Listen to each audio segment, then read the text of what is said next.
అడవిలో ఒక నక్క ఉండేది. దాని పేరు వేణు. వేణు మిగతా నక్కలలాగా మోసగాడు కాదు, చాలా మంచివాడు. కాని వేణుని చూసి మిగతా జంతువులు భయపడేవి. ఒకరోజు పెద్ద తుఫాను వచ్చింది.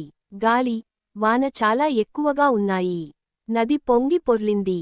అడవిలో ఉన్న గొణుగుడు ఎలుగుబంటికి చాలా ఇష్టమైన తేనె చెట్టు నది మధ్యలో ఒక చిన్న ద్వీపం మీద ఉండిపోయింది. ఎలుగుబంటి ఆ చెట్టు దగ్గరికి వెళ్లలేక బాధగా అరుస్తోంది. అదే సమయంలో కొంతమంది కుందేళ్లు ఒక పెద్ద దొంగ మీద ఆడుకుంటూ నదిలో కొట్టుకుపోతున్నాయి.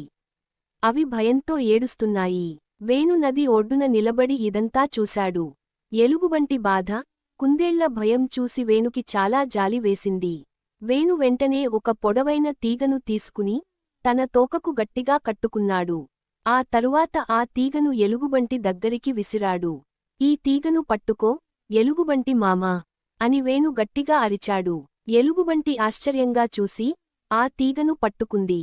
ఎలుగుబంటి ఆ తీగ సాయంతో జాగ్రత్తగా నదిని దాటి తన తేనె చెట్టు దగ్గరికి వెళ్ళింది.